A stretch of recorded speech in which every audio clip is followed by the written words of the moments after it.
just you and me forever.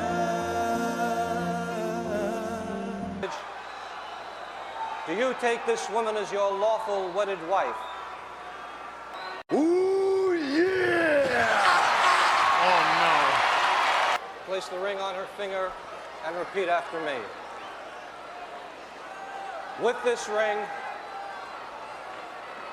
no. With this ring, I thee wed. I thee wed. Hello and welcome to With This Ring, episode 46. I'm your co-host Ryan Everett. I'm your co-host Cindy Everett. And today we'll continue our sojourn into 1998 WWF with Fully Loaded. Yep. But before we got to Fully Loaded, we did watch on the July 6th Raw. We did. Yes, It was- before we get to that, Yes. if there's a sudden surge in our listenership, it's because I was plugging Yes. our podcast on my recent guest appearance on Best of Both Worlds, which is a podcast hosted by two working moms. So if you need to add any more working mom content podcast to your life, head on over and check out Best of Both Worlds. Exactly. Yes, definitely. So, July 6th, Okay, all right, whatever. 1998 Raw. Well, no. Back to Fun business. podcast, but so they announced that they're going to have a triple threat match to determine who the number one contender is for Steve Austin's title between Kane, Mankind, and The Undertaker. And so this was a taped run. It was going head to head against a big Nitro in the Georgia Dome. Okay. So they had like 30,000 people there. Oof. And it was Goldberg versus Hulk Hogan. Ooh. If you remember Oh, we did watching watch that. So that was like... Oh, that's the same night as this. Yeah, Okay. so WCW... They're that was, pulling out all the stops. yeah, that was all the stops, and it helped them win the ratings that night. But in the end, they couldn't use that as a pay-per-view like main event anymore. So Gotcha.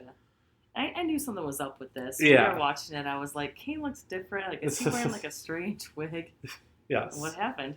So Kane and Mankind show up, and no Undertaker. So Vince McMahon tells him just to start the match, and Mankind doesn't want that because he's friends with Kane. But Kane hits him with a steel chair, and then hits the tombstone.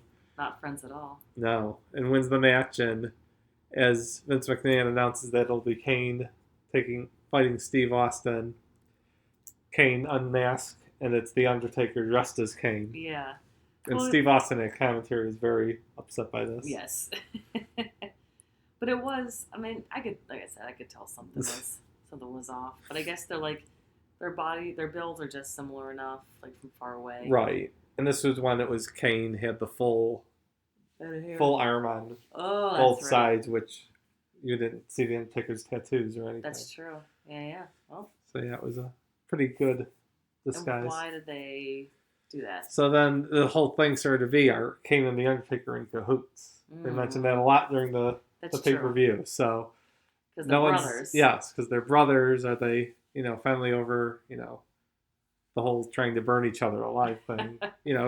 Each one's trying to burn the other alive, so It's even. it's even. So maybe they'll work towards reconciliation, but we'll see throughout the summer. It's an ongoing It's storyline. such a soap opera. So this is July 6th. That's a week after King of the Ring, and they've already just set up the SummerSlam main event. Because it was the number one contendership, and they said the winner. Oh, okay. The title match is at SummerSlam, Okay. which so isn't they're until the kind end of August. So right. they're really planning ahead. this is kind of They're going all in. this on is story. really going like making this SummerSlam be like WrestleMania, where after the Royal Rumble, who Gotcha. the main event will be, and it's kind of the same thing here. Do you like that much lead time? Yeah, I think for the big two shows, it makes sense to kind of build around that. A little early. The only thing then is, that's why they don't have a world title match here, because you don't really, you've set it up that it's Steve Austin versus The Undertaker. And you could still, at your weekend house shows, you'd still have title matches. And they would just say, if Kane wins, it'll be Kane versus the, but for the most part, everyone kind of knows the score. Gotcha. So this show, then, that we watched, Fully Loaded, it's from Fresno, California. Okay. I thought I saw you some Fresno. Which, yeah, it's the whole Northern California thing. I'm kind of confused geographically where Fresno is. Fresno and Sacramento are kind of two Sacramento is like the same latitude as San Francisco. I think it's just further Oh, east. just further east? Okay. I couldn't tell you. I'm going to have to Google where Fresno is. I think it's northern. Or maybe maybe that's like the central. Kind of ish. Okay. Well, kind of like... Actually, I'm wrong. Sacramento's a lot closer to San Francisco than I thought it was. Yeah, same here. I thought it was... All right, so we don't really know anything about Northern No. California geography, is what No, we're I've learning. never been. Fresno's very much in the middle. Yeah, I kind of thought that. After I said northern, I kind of thought central, actually. Yep. Well, there it is. Yeah. I'm a Southern LA. Southern California person. SoCal guy? Yeah. All right. All right, so our first match, and this is kind of... We see this a lot on our off pay-per-views. Jeff Jarrett? Well, Jeff Jarrett, but just in general, the matches with no feud behind them. Yeah, it's kind of like... Because at this point, so Jeff Jarrett has Tennessee Lee with him, of course, and he's still just doing his cowboy thing. And Val Venus... Was this his first match? This was his first pay-per-view match. Okay. He had been around for like 2 months, and he had just recently had sex with Mr. Yamaguchi-san's wife.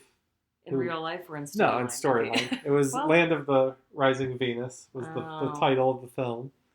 So that's like how most of his feuds go for the first year. He just has sex with someone and films it.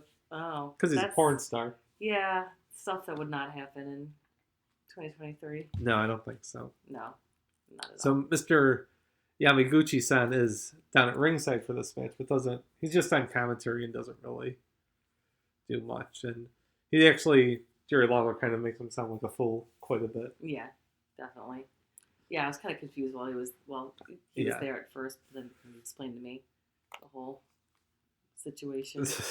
Yes. But yeah, I was gonna say at least decent crowd energy. I feel like they kind of got a little bit more interest. Yeah, than they were. Jarrett usually does. Yeah, I think people were really behind Val Venus when he first started. Why? Yeah, I think it was just kind of like a funny character, and if he's gonna be having sex, he'll bring these women out sometimes, and oh really? the crowd is always in favor Didn't of that. he cut a promo with John Jameson at Yes, one point? that was one of his first promos. Oh, okay, well, there you go. Yep. All right, fine. I mean, not poor. I don't feel bad for Jeff Jarrett. But it's kind of like, why do they even put these matches? I guess you got to start somewhere. Yeah, you just got to have someone to kind of be in there and take a fall, and he gets kind of a bigger push coming up, so we'll see him. Really? He doesn't fade away yet. Oh, no. He's got a little longer. Yeah. Okay. Well, yeah, I mean, it was decent crowd energy. Fine. I said Val wins. Short. Fine. Yeah, I'd agree with that. It was a fine match, but nothing. Like, how long was it? 7. Really? 7:45. Oh, that's longer than I would have said. But, all right. So then the next match was D-Lo Brown versus X-Pac. I like this one. I think I have a soft spot for the 1, 2, 3 Kid / X-Pac. So this was kind of... So the week before on Raw, it was Triple H versus D-Lo Brown for the European title. Okay. And The Rock came out and cost D-Lo Brown... Or cost Triple H the match. So D-Lo Brown's the new European champion. Then later they had Rock versus X-Pac. And Triple H tried to get involved, but the ref reversed the decision because of a DQ. Got it. How did D-Lo Brown break his what happened to his chest? He was wearing that was protector, the catcher's protector. Yeah, so Dan Severn put him in a submission move and tore his pectoral muscle. Like for real? Kind of. Ugh. But I mean, that's like a month-long injury, and he's been back already for a month and is still wearing this protector. So now, okay, so this. So now they're starting to, yeah. God, it's like a prop essentially. Yes, it's just there for fun. Mm-hmm. But no, good moves by D. I mean, I just do this. I think this is the pacing that I like. Yeah. It's fast. It's athletic. Yeah, both of these guys are. They're really good. More athletic than some others. Mm-hmm. And just work to the quicker pace. Right. Some good moonsaults. Well, Godfather interferes on this one. Yeah. Was D-Lo Brown the CPA? Yes, he was. Good for him. Is he still? What if he's still certified? I haven't followed up on his. He's still alive, right? He's alive, yeah.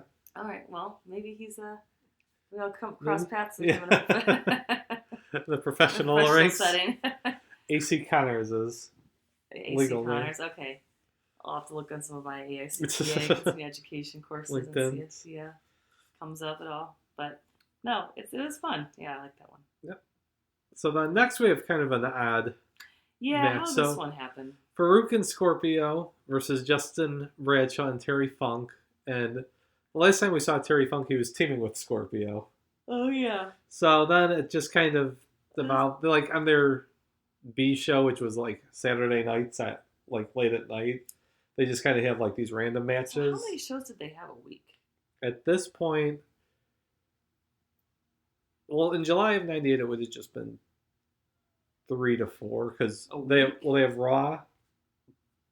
They had Livewire, which was like their Saturday morning recap show. Okay. And then on Saturday nights, they'd have Jacked or Metal, depending on which market it was in.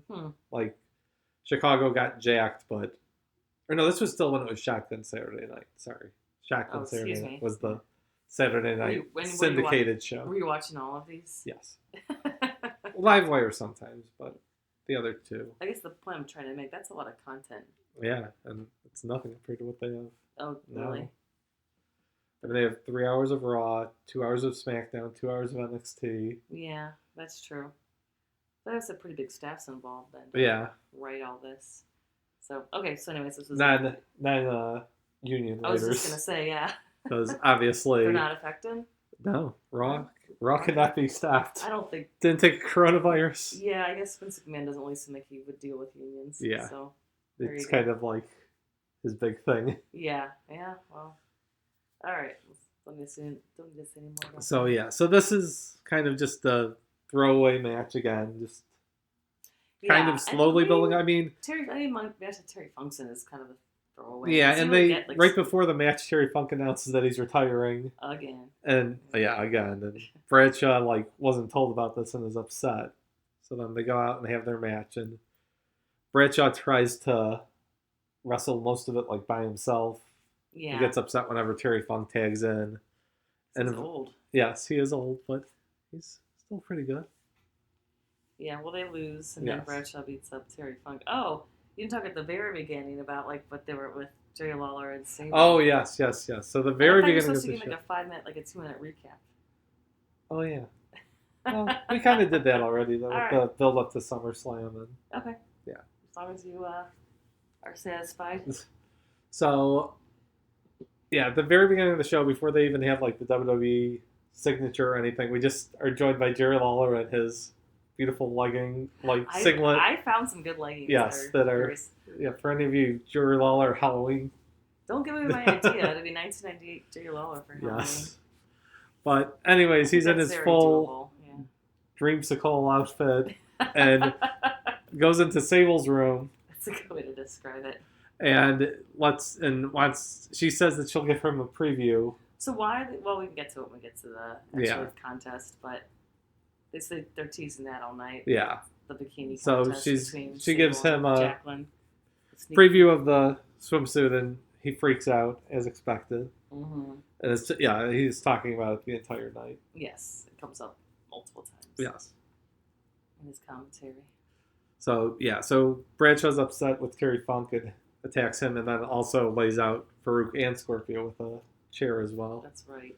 And does Terry Funk actually retire at this point? I mean, he goes away for about 4 months. Then he decides to come back. Yeah, then he goes to ECW for a little bit. Oh, gosh. Goes to WCW in 2000. So, yeah, whenever. So, it sounds like whatever he wanted a job, he could get one. Yeah, he's kind of got that clout. Got it.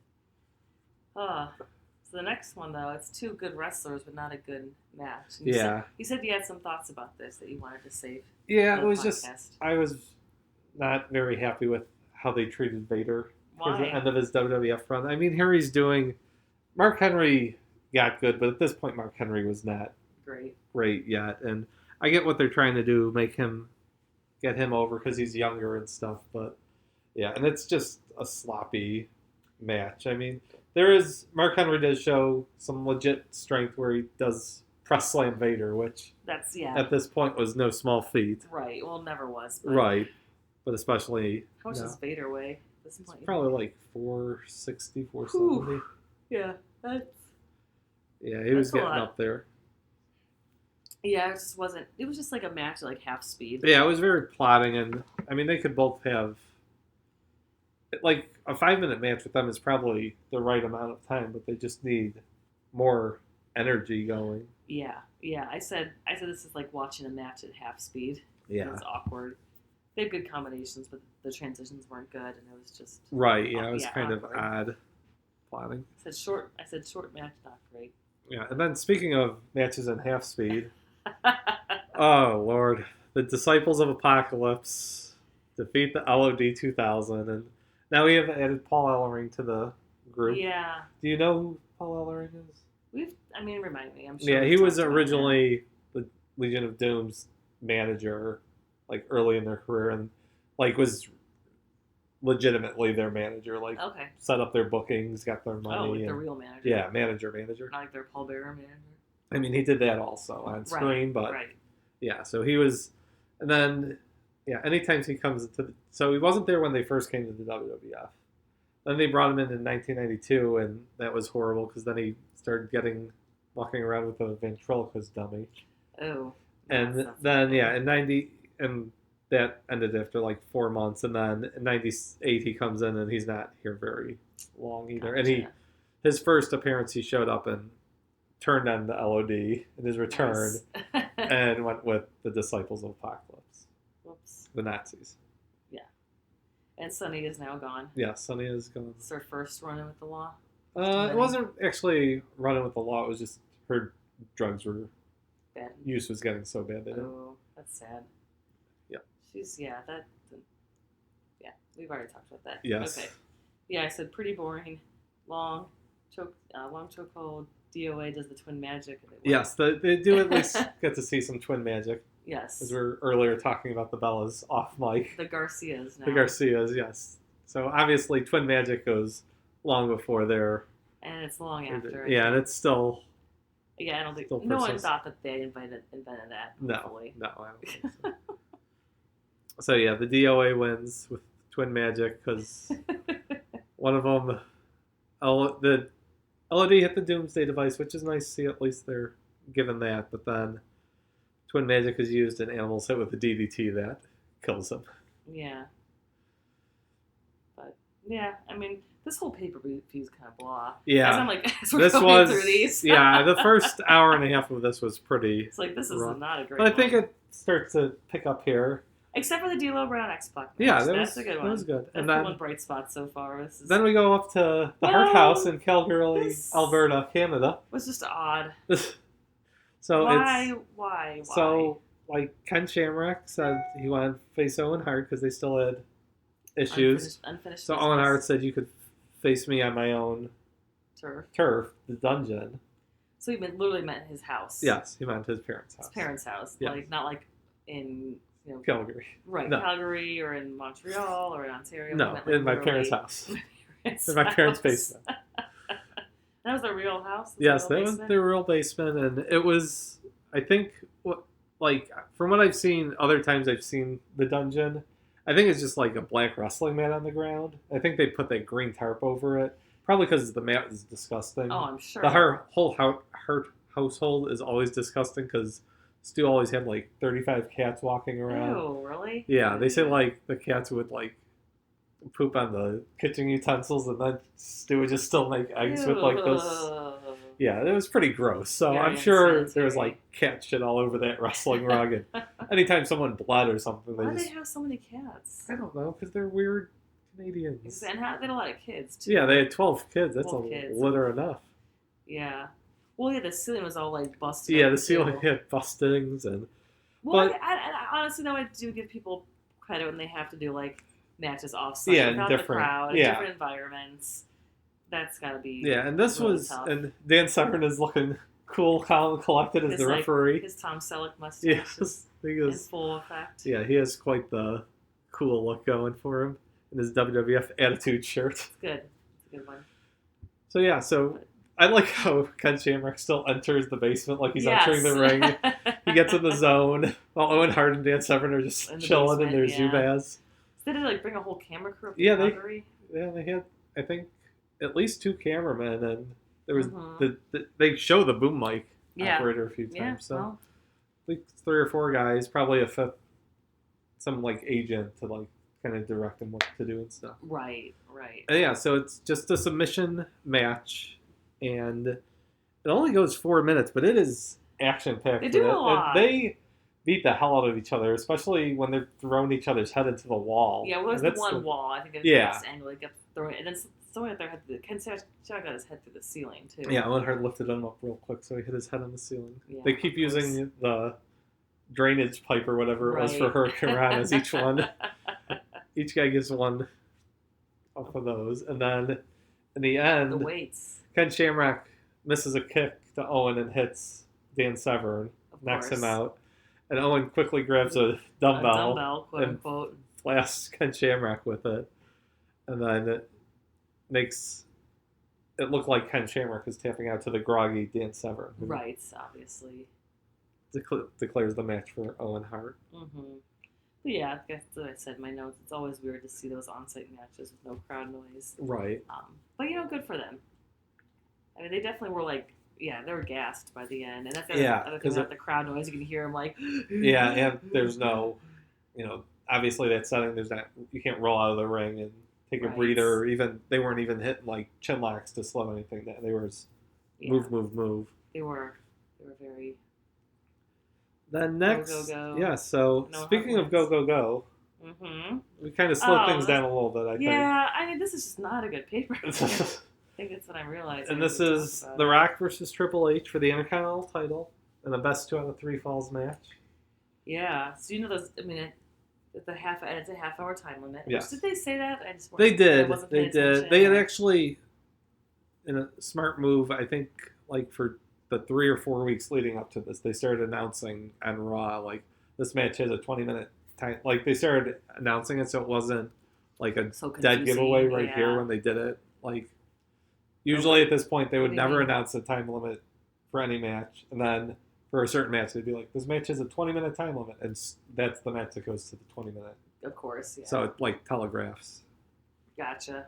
If you never say a stipulation and then you say it, for no reason. Check off stipulation. Yeah. Yes. Why are you telling me the time limit all of a sudden? Right. Exactly. Then it's going to be used. Yeah. So obviously the Nation comes out with The Rock, DX comes out with Triple H, and everyone's sent to the back. Yeah. Except China, because she has a manager's license. They do. They do get mention that. Licensed? Oh yeah, you got to get licensed to get. Who governs that? Well, I mean, this is in. I think this would be the California State Athletic Commission. Yes, obviously. Yeah, you got to pay for that, right? Yeah, well, that piece of paper. You got to be licensed at least. I don't know how much it charges, but you can't just have anyone come down to the ring with you. Sure. Although the Godfather was with D-Lo Brown earlier, I don't know if he had. Does he have his license? Well, he must not, because JR lets us know that the only one licensed with the manager is China. But everyone in DX and the Nation still gets involved in this match. Right. They all come out freely. They all kind of pop. There's a couple special guest appearances, which by this point, it's going to happen. Yes, including probably the most forceful one is Mark Henry hits a big running. He runs down the whole way and splashes him. Yep. Yeah. And then Billy Gunn comes out. But then after the splash, still Triple H gets a rock bottom, or is it a belt shot? He hits him with the title belt, and that gives The Rock the first fall. Mm-hmm.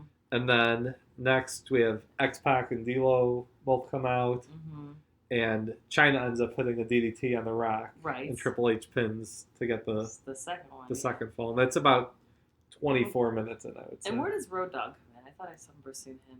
He comes out to fight the Godfather. That's earlier in the match, I think. That's right. Well, it's all matches this long. There's going to be side matches and whatnot. Yeah.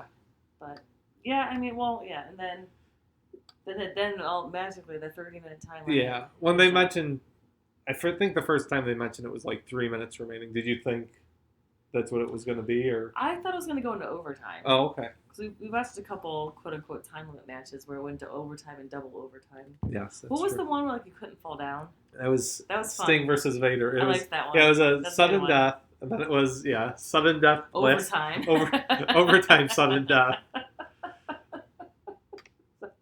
Like, sudden death, the next fall wins. Well, all wrestling is always that, so.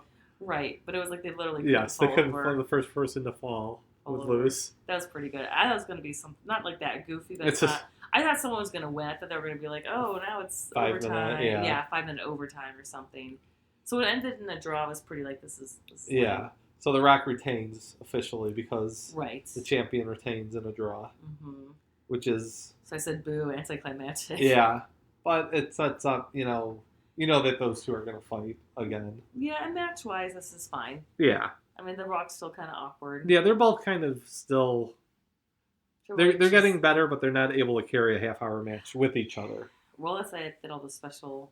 Right. That's why. Yeah. Like with other people, they might have been able to do it, but with each other, they're still not quite there. Yeah. It's like not because they're both around the same age, or Rock's a little bit younger. Or same level of experience, essentially. I don't think Triple H has a little more experience, but not a lot. Too much. And then Pretty close to being peers. Yeah, I would say. And then next we have the big fully loaded bikini contest. Yeah, it seemed like did they try and make this like a feud, or is this something that gets kind of? Yeah, so they kind of after Over the Edge, Mark Mero started hanging out with Jacqueline. Okay. And she's a wrestler. I never. She was a wrestler. Yeah, she was in like Memphis, Dallas. And then WCW before this. Gotcha. So she came out and was with Mark Mero, and eventually, after Sable came back, she got in a feud with them because. Why not? Yeah, because that's. Because Sable's back because Vince McMahon wanted her back, or right? Yeah. Yeah. So I mean, this is what it sounds like. Yep, it's a bikini contest. Jacqueline pulls off hers first, and her dental floss, I think, is the best way to put it, and. Flaunts her stuff, as Jerry Lawler loves to say. Yes. Oh, but then Sable, she has on a very, for her standards, modest, tube top bikini, and Jerry Lawler says that's very not mad. what he saw earlier. And but she says it's Vince McMahon didn't want her to go out in it. Right. Yeah, but then she says she's going to do it anyways.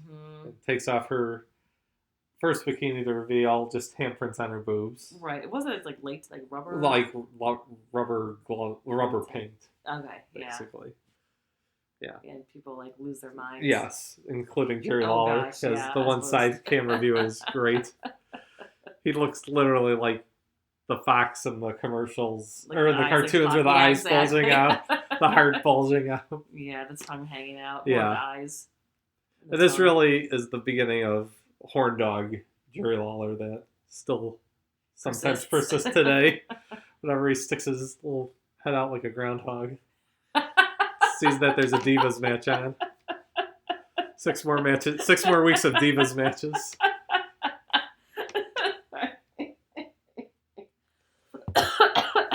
Smells like the Undertaker who popped out of the ring. Yeah. Now it's Jerry Lawler. That's Jerry Lawler. Trying to see any upskirts. Yeah. Oh God. It's funny. So since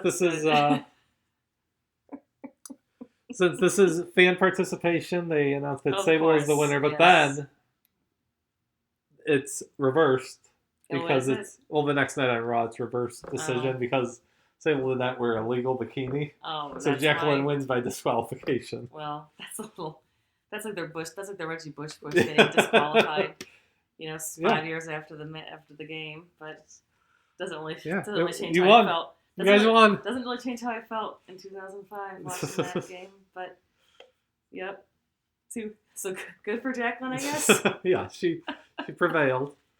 It's the next night at least, so she's able to celebrate that. She's got there you go. So all through the night, the ongoing storyline was that the Undertaker had not yet arrived. Okay, so back up because the Raw before this pay-per-view was laying the SummerSlam, but talk about the animus between Steve Austin and the Undertaker. So I mean, it was basically the Undertaker wanted to be world champ.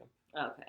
And it kind of started at Over the Edge, where he's the enforcer. I think I get some context, but I still kind of miss some so and then in between. It was kind of like Vince McMahon started stirring the pot, thinking that Kane and the Undertaker were together because they're brothers. Because they're brothers. In his mind, they're the same person. Yes, so. But then he says to prove that they're not, they'll have it because Undertaker or Kane and Mankind won the tag team titles. Okay. So they decided to have a match, Kane and Mankind defending the tag team titles against Steve Austin and The Undertaker. Gotcha. And that's just kind of, again, kind of like how with No Way Out, it was the 8-man tag to set up the WrestleMania main event. Gotcha. Here again, it's a tag team match to further the plot for the Got it. title match. Got it. Yeah. So they were like making a big deal. They were Undertaker didn't arrive. he's They not did have, there, blah, blah, blah. The Brooklyn Brawler came out as a possible substitution, and they have a funny line by JR as Brooklyn Brawler gives Pat Patterson a big hug, and JR goes, well, that's one of the least friendly hugs they've ever given each other, because they were supposedly fond of each other. Gotcha. And that's one of the main reasons the Brooklyn Brawler stuck around for so long. Interesting. Yes. But anyways, finally, Tom Pritchard and Kevin Kelly can report that The Undertaker does arrive. Yes, thankfully. He gets there just in time for the bikini match, I believe. Obviously. No, I don't think they were out, but I see what you're saying. Yeah. Okay, but yeah, so it was Undertaker and Steve Austin versus Kane and Mankind. I said 3 great wrestlers in Kane. Yes. Yeah, I would agree with that assessment. I don't know, I wanted to like it more. Yeah, it's okay. Yeah. It could have used a more Steve Austin and Mankind, like, brawling, I think. Yes, that's exactly right. Or Undertaker. Like, just more of a brawling. These 4 guys are not meant for, like, tag matches where you're all in the ring. Like, even when they have singles matches, they, like, brawl around the ring and stuff. And with 2 guys, you could do it even more. Yeah. Like, I don't know why they decided to go with a straight tag match. Yeah, tag match. Maybe Mick Foley, like, launched himself off. Yeah, of course. He's got to do one, like, something. Irrational. Yeah. Jump into the announcer's table or whatever. I mean, in June, he tried to kill himself, so now he's got to do something. Like, multiple times. Yeah. Yeah, that's still, like, probably, like, the craziest moment of yes. 1998. So far. So far? Yeah, probably. That one will probably hold up. Yeah, that's, like, of all time. Almost. Yeah. Like, once again, it's like, yeah, how was he alive after that? So, towards the end, Steve Austin has to wrestle most of the match. The Undertaker doesn't seem too interested. Oh, yeah, well, Steve Austin gives... Yes. The Undertaker, flips the bird. So and then the Undertaker returns. He does. Unkind. That unkind gesture. Yes. And then Steve Austin, though, does tag out to Undertaker, and Undertaker comes in and attacks and ends up hitting Kane with the tombstone to get the win. And seemingly, he's not in cahoots with Kane. No, seemingly. But then he does take both tag belts to leave. And that's the hook to turn into Raw the next night. Oh, okay. We didn't watch the next Raw. No, because there's going to be a couple that we have to watch for August. Okay. For into SummerSlam, so. But the next night itself, nothing really. Ooh, speaking of SummerSlam, you're going to SummerSlam. Yes, I will be going to SummerSlam shortly. Yep, the big Detroit show. Yeah, that came up quick. Wow. Yeah, 2 weeks. This summer. But that's a different subject. Yes. But yeah, so this whole pay-per-view is just kind of there. Filler. Yeah, I agree. Kind of filler. Can't say that these are gonna really crack the top. I do like that D-Lo Brown and X-Pac. I mean. So what would you rank this overall? Let's put it at a 6.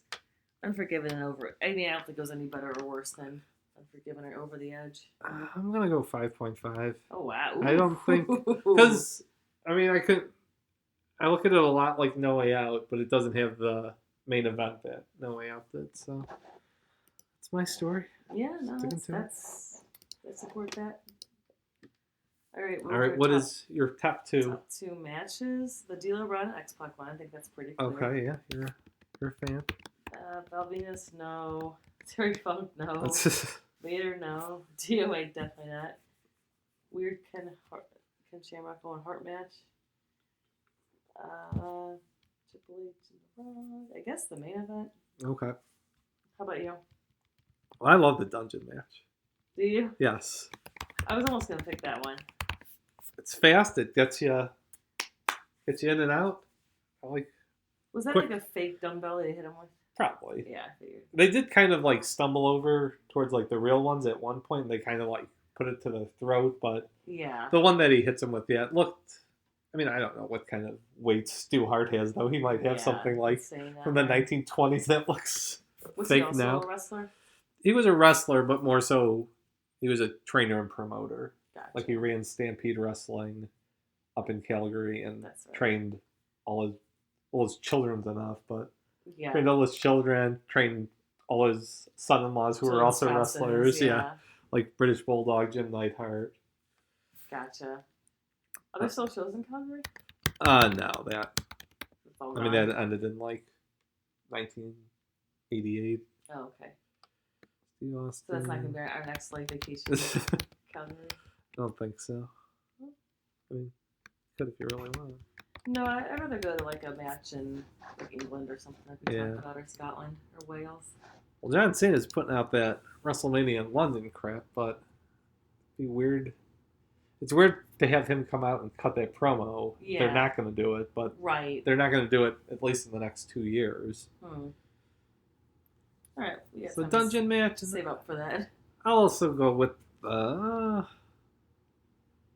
yeah, I'm gonna go with the main event also. I kind of want to put Rock versus Triple H because No, I respect them for boring. going that Yeah. amount of time, but yeah, the True, match true, itself true. Yeah. too headlocky and Yeah. they just didn't have it. They just weren't polished enough to go a half hour. But No.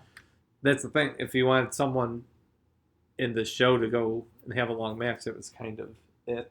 Like you're not going to have Val Venus and Jeff Jericho a half Oh, hour. please no. No. I mean, yeah.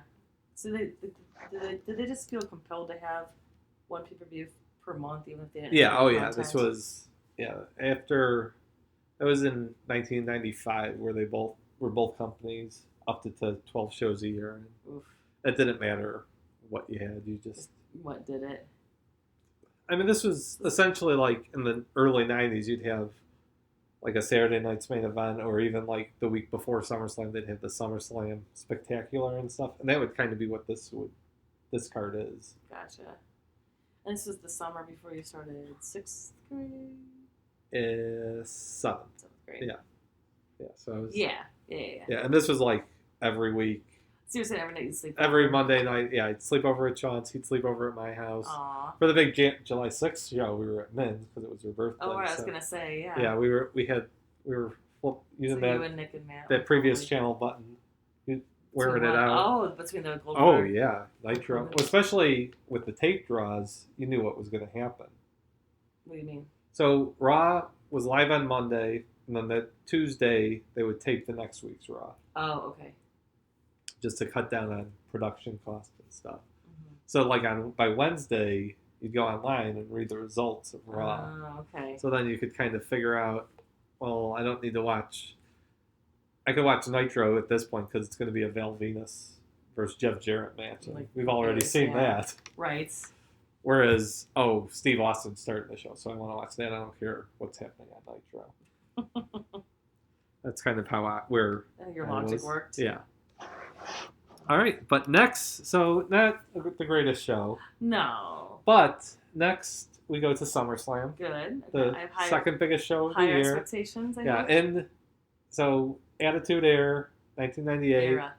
in Madison Square Garden, Nice. the Highway to Hell. They actually licensed it out from AC/DC. Oh, wow. Not available on any of the Peacock versions of shows. So. Right. But at the time, it was pretty great. Yeah. Good. So we'll be I'm looking there forward next to week. better, something better to watch. Yeah. I don't think I need to watch there will anything be fully some loaded. more exciting matches. Before on. this, have we watched any matches from this pay-per-view? Before? No. Yeah, this was Yeah. I mean, this is what you said, our 46th episode. So Yes. We've covered a lot of territory. Yeah, we have. And We have not a lot of touched the 90. This is 1998 actually, fully loaded. I think, Unforgiven and No Way Out. We didn't watch anything either. It's always those off Off months. Yeah, like SummerSlam. There's a couple matches we've already watched, but they're good matches. Like we've watched just good matches, so Yeah, It's gonna exactly. be- That's what I want you to think from this pay-per-view. right. Yeah, exactly. Surprisingly, LOD versus DOA did not No. make it onto my 100 greatest matches list. Wow. That's saying something. There's 100 top matches and nothing from this made it. Yeah. But, all right. Well, Yep. We'll join you next time. all right. See ya. Bye.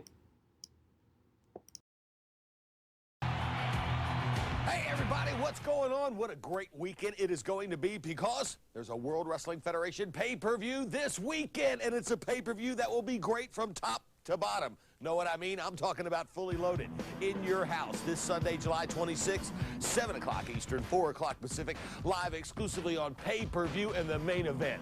I mean, come on, what is going to happen with the WWF Tag Team titles on the line? Mankind and Kane defending against, in my opinion, a tag team that will not coexist. WWF Champion Stone Cold Steve Austin and the #1 contender for the World Wrestling Federation Championship, The Undertaker. Think about it. After all that's transpired in the last few weeks, if you were Stone Cold, would you trust The Undertaker? If you were The Undertaker, would you trust Stone Cold? No. You can trust in this, though. The bikini contest will be the bomb, especially after what took place this past week on Raw. Tell you what, let's go back and revisit it.